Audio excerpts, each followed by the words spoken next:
शरद पवारांची लेख म्हणून ज्या स्वतःला मिरवतात त्या सुप्रियाताई सुळे, त्याचबरोबर शरद पवारांच्या नंतर राष्ट्रवादी पक्षामध्ये ज्या प्रमुख नेत्या म्हणून आहेत त्यासुद्धा सुप्रियाताई सुळे, ज्यांचा उल्लेख महाराष्ट्राच्या भावी महिला मुख्यमंत्री म्हणून केला जातो त्यासुद्धा सुप्रिया सुळे, आणि राष्ट्रवादी पक्षाच्या स्टार प्रचारक जर कोणी असतील त्यासुद्धा सुप्रियाजी सुळे. आणि या सुप्रियाताई सुळे यांची मराठा आरक्षणाविषयी नेमकी भूमिका काय आहे हेच जाणून घेण्याचा मी प्रयत्न या व्हिडिओच्या माध्यमातून करणार आहे. तेव्हा विनंती आहे की कृपया हा व्हिडिओ शेवटपर्यंत पहा. या व्हिडिओला लाईक करा, कमेंट करा, शेअर करा, अशा पद्धतीची विनंती करतो आणि जास्तीचा वेळ न लावता आजच्या विषयाला सुरुवात करतो.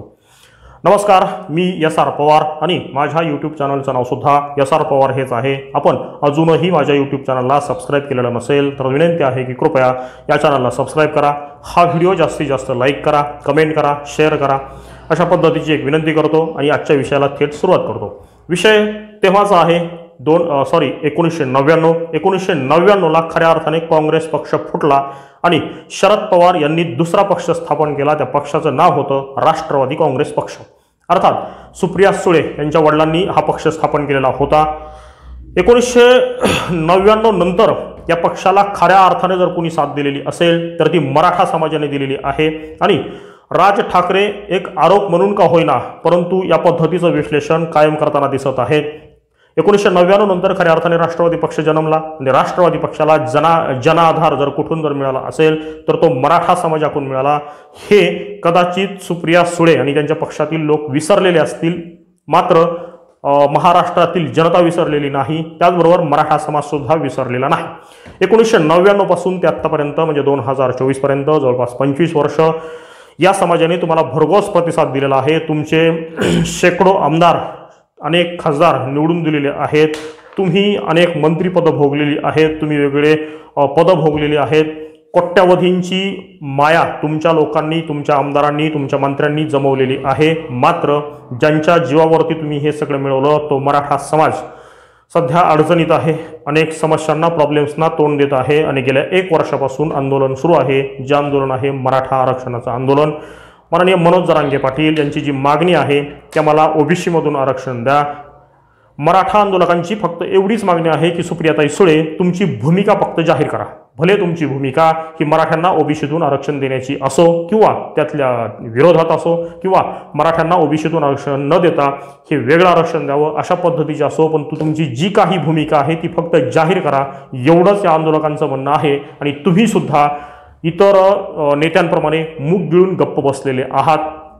तुम्हाला या व्हिडिओच्या माध्यमातून किंवा अनेक आंदोलकांचा जो आक्रोश आहे तोच मी या ठिकाणी मांडण्याचा प्रयत्न करत आहे. आंदोलकांची एकच मागणी आहे की तुमची भूमिका फक्त जाहीर करा. तुमची भूमिका नेमकी मराठ्यांना ओबीसीतून आरक्षण देण्याची आहे की विरोधात आहे, किंवा या पद्धतीने आरक्षण न देता मराठ्यांना ओबीसीतूनच्या व्यतिरिक्त वेगळं आरक्षण दिलं जावं अशा पद्धतीची नेमकी तुमची भूमिका काय आहे हीच फक्त जाहीर करा. अशा पद्धतीने आंदोलक सध्या चर्चा करत आहेत किंवा आक्रोश करत आहेत, आंदोलन करत आहेत. तुम्ही सुद्धा जेव्हा जेव्हा अशा पद्धतीने एखाद्या दौऱ्यावरती निघत आहात तेव्हा अशा पद्धतीचे आंदोलक तुम्हाला सुद्धा अडवत आहेत. येणाऱ्या विधानसभेपर्यंत ते तुम्हाला ठिकठिकाणी अडवणार आहेत आणि त्यांनी का अडवू नये अशा पद्धतीचा सवाल आता उपस्थित होत आहे. खरं म्हणजे 1999ला तुमच्या वडिलांनी म्हणजे माननीय शरदराव पवार यांनी जो पक्ष स्थापन केला त्याला आजपर्यंत खऱ्या अर्थाने जर सत्तेत कोणी बसवलेलं असेल तर ते मराठा समाजाने बसवलं. मराठा समाजाला जर साथ कोणी दिलेली असेल तर ते मुस्लिमांनी दिली, वंचितांनी दिली आणि यांच्याच साथीने तुम्ही आजपर्यंत वेगवेगळी पदं भोगलेली आहेत, सत्ता भोगलेली आहे. गेल्या 25 वर्षापासून तुम्ही ती भोगत आहात आणि आज फक्त मराठा समाज स्वतःसाठी काहीतरी मागत आहे आणि फक्त तुमची भूमिका जाहीर करा असं म्हणत आहे, तर तुम्ही तुमची भूमिका जाहीर करायला तयार नाहीत. हे कुठेतरी चूक आहे. तुम्हाला असं वाटत आहे की लोकसभेप्रमाणे शांत बसून आणि यावरती आपलं मत व्यक्त न करता ही सगळीच्या सगळी मतं आपल्या पारड्यात पडणार आहेत किंवा महाविकास आघाडीला पडणार आहेत, तर ते तितकंसं सोपं नाही. एक चूक पुन्हा पुन्हा होणार नाही. जे लोकसभेला झालं ते विधानसभेला होईलच असं अजिबात नाही. तेव्हा भ्रमात तुम्हीही राहू नये अशा पद्धतीची मागणी आंदोलकांची आहे. आणि आंदोलक मोठा आक्रोश करून फक्त पुन्हा पुन्हा एकच मुद्दा मांडत आहेत आणि तो मुद्दा आहे की मराठा आरक्षणाविषयी तुमची भूमिका नेमकी काय आहे, ती भूमिका तुम्ही जाहीर करा. याचा प्रश्न फक्त तुम्हालाच विचारण्यालाही काही कारण आहे. तुम्ही ज्या पक्षामध्ये आहात त्या पक्षामध्ये तुम्ही प्रमुख आहात. त्याचे अध्यक्ष जरी माननीय शरदराव पवार जरी असतील तरी त्याच्यानंतर जर प्रमुख नावं जर कोणी असतील तर ते जयंतराव पाटील आणि सुप्रिया सुळे हेच आहेत. आणि भविष्यामध्ये जेव्हा तुमच्या अनेक जागा निवडून जर आल्याच तर भविष्यात तुम्ही मुख्यमंत्री सुद्धा होऊ शकता किंवा तुमचा उल्लेख हा महाराष्ट्राच्या भावी महिला मुख्यमंत्री किंवा पहिल्या महिला मुख्यमंत्री म्हणून उल्लेख केला जातो, तेव्हा तुम्ही जबाबदार आहात। मराठ्यांना आरक्षण देणं किंवा महाराष्ट्रातील प्रश्न सोडवणं ही जितकी सत्ताधारी पक्षांची जबाबदारी आहे तेवढीच ती विरोधकांची सुद्धा आहे, याची सुद्धा जाणीव आपल्या सर्वांना असली पाहिजे। दुसरं असं की जेव्हा 2022-23 मध्ये तुमचा पक्ष फुटला, तुमचा भाऊ तुम्हाला सोडून गेला, त्यांच्यासोबत तुमचा स्वतःचा पक्षही ते घेऊन गेले, तुमचे आमदारही घेऊन गेले, तुमचे खासदारही घेऊन गेले, तुमचे मंत्रीही घेऊन गेले आणि तुमच्या पक्षामध्ये फार मोठी पडझड झाली। असं जरी झालेलं असलं तरी लोकसभेला तुम्हाला जर खऱ्या अर्थाने जर कुणी साथ दिलेली असेल तर ती मराठा समाजाने दिलेली होती, त्याचबरोबर मुस्लिम समाजाने दिलेली होती, वंचितच्या लोकांनी दिलेली होती आणि तुमच्यावरती फार प्रेम आहे किंवा तुम्ही मराठ्यांना फारच काहीतरी दिलेलं आहे म्हणून ही साथ झालेली नाही, साथ दिलेली नाही, याची सुद्धा जाणीव आपल्याला असायला हवी। जो रोष महायुतीवरती होता तो रोष काढण्यासाठी फक्त महाविकास आघाडी हा पर्याय उपलब्ध होता आणि त्या पर्यायाला लोकांनी भरभरून मतदान दिलेलं आहे आणि तीच लोक आज फक्त मागणी करत आहेत की मराठा आरक्षणाविषयी तुमची भूमिका काय आहे ती जाहीर करा। तुम्ही ती जाहीर करायला तयार नाहीत। जयंतराव पाटील हे सुद्धा भूमिका जाहीर करायला तयार नाहीत, शरद पवार हे सुद्धा भूमिका जाहीर करायला तयार नाहीत। तुमच्या सोबत असलेले पक्ष, मग तो उद्धव ठाकरे यांचा शिवसेना पक्ष असेल किंवा काँग्रेस असेल, यातला एकही माणूस अशा पद्धतीने भूमिका जाहीर करायला तयार नाही। मात्र यातला सगळ्यात जास्त फायदा जर कोणाला झालेला असेल तर तो राष्ट्रवादी पक्षाला झालेला होता, भविष्यामध्ये सुद्धा तो होऊ शकतो, आजपर्यंत झालेला आहे। आणि जर असं असेल तर मग त्याच समाजाची अशी काही जर मागणी असेल तर त्याविषयी तुमचं नेमकं मत काय आहे हे तुम्ही खरं म्हणजे जाहीर करायला हवं।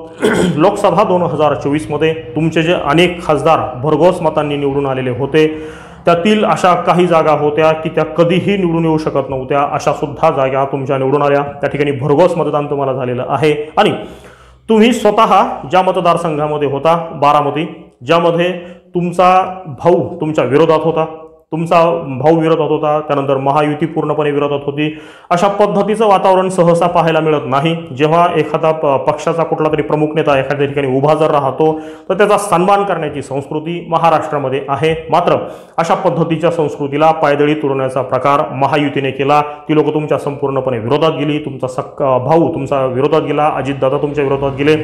एवढे सगळे विरोधात जाऊनही तुम्ही निवडून आला, त्याचं कारण आणि त्याचं उत्तर फक्त एकच होतं आणि ते होतं मराठा आरक्षण। आणि मराठा आरक्षणाच्या मुळे मुस्लिम समाज असेल, त्याचबरोबर मराठा समाज असेल, वंचितचे लोक असतील, यांनी तुम्हाला इतक्या मोठ्या प्रमाणात जर सपोर्ट केलं असेल आणि तीच लोक आज त्यांच्या काहीतरी प्रश्न घेऊन जर तुमच्या समोर जर येत असतील आणि तुम्हाला घेराव घालून फक्त तुमची भूमिका जाहीर करा अशा पद्धतीने जर म्हणत असतील तर तुम्ही तुमची भूमिका जाहीर करणं ही तुमची सुद्धा जबाबदारी आहे। हे तुम्ही लवकरात लवकर समजून घेणं अत्यंत आवश्यक आहे। तुम्ही आत्ता सध्या दौऱ्यावरती आहात, तुम्हाला ठिकठिकाणी विरोध होत आहे। येणारी विधानसभा ही 2-2.5 महिन्यांवरती आलेली आहे आणि तेव्हा सुद्धा तुम्हाला बाहेर पडावं लागणार आहे। तुम्ही वेगवेगळ्या ठिकाणी प्रचार करणार आहात, सभा घेणार आहात, त्या प्रत्येक ठिकाणी तुम्हाला विरोध होऊ शकतो आणि अशा पद्धतीचा विरोध जर व्हायचा नसेल तर तुम्हाला काही ना काहीतरी भूमिका घ्यावी लागेल आणि काही ना काहीतरी भूमिका तुम्हाला जाहीर करावी लागेल। अशाच पद्धतीचं विश्लेषण सध्या मराठा आंदोलक करत आहेत किंवा त्यांची मागणी अशाच पद्धतीची आहे। दुसरं असं की तुम्ही आत्ताच्या विधानसभेमध्ये स्टार प्रचारक असणार आहात, कारण तुमच्या पक्षामधले जे प्रमुख लोक होते ते अजितदादांच्या सोबत गेलेली आहेत। नाही म्हणायला फक्त जयंतराव पाटील, त्यानंतर रोहित पवार, अशा पद्धतीची फार थोडी लोक, अमोल कोल्हे असतील किंवा जितेंद्र आव्हाड असतील, अशा पद्धतीची काही लोक तुमच्यासोबत आहेत। त्यातल्या सगळ्यात प्रमुख जर 2-3 नावं घ्यायची झाली तर ते शरद पवार, जयंतराव पाटील आणि सुप्रियाजी सुळे, एवढे 3च नावं प्रमुख घेता येतील आणि त्यातल्या प्रमुख आपण आहात। आपण स्टार प्रचारक असणार आहात, आपल्याला ठिकठिकाणी जावं लागणार आहे, त्या प्रत्येक ठिकाणी तुम्हाला हा प्रश्न विचारला जाणार आहे। तेव्हा जितक्या लवकर तुम्ही तुमची भूमिका जाहीर कराल तेवढा फायदा तुम्हाला होऊ शकतो। ही मागणी मराठा आंदोलकांची आहे, त्यांचीच मागणी मी तुमच्यापर्यंत पोहोचवण्याचा प्रयत्न करत आहे। दुसरं असं की तुमचा उल्लेख नेहमी महाराष्ट्राच्या भावी महिला मुख्यमंत्री म्हणून केला जातो आणि महाराष्ट्रात आज तागायत महिला मुख्यमंत्री झालेल्या नाहीत, तुमच्या रूपाने ते पाहायला मिळू शकतात अशी जर जनतेची जर अपेक्षा असेल तर त्या जनतेच्या अपेक्षांचा सुद्धा आपण विचार करायला हवा किंवा जनतेच्या जर काही मागण्या असतील तर त्याविषयी सुद्धा तुमची भूमिका जाहीर करणं ही तुमची जबाबदारी आहे, जी तुम्ही अजूनही पार पाडलेली नाही। आणि मराठा आंदोलक हे ठिकठिकाणी आंदोलन करून जी मागणी करत आहेत त्याला तुम्ही अजूनही मनावा तितका प्रतिसाद दिलेला नाही।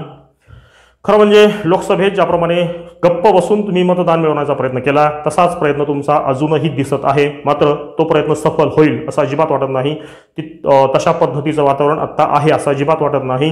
मराठा आंदोलक आत्ता चिडलेले आहेत. तुम्हाला एवढं मोठं मतदान देऊनही तुम्ही अजून कसलीही भूमिका घ्यायला तयार नाही, तेव्हा मराठा आंदोलकांमध्ये फार मोठ्या प्रमाणात रोष आहे आणि तोच रोष मी या ठिकाणी फक्त मांडण्याचा प्रयत्न केला. माझा हा प्रयत्न आपल्याला खरोखर जर आवडलेला असेल आणि आपण अजूनही माझ्या यूट्यूब चॅनलला सबस्क्राईब केलेलं नसेल तर विनंती आहे की कृपया माझ्या यूट्यूब चॅनलला सबस्क्राईब करा. हा व्हिडिओ जास्तीत जास्त लाईक करा, शेअर करा, कमेंट करा, अशा पद्धतीची विनंती करतो आणि या ठिकाणी थांबतो. धन्यवाद.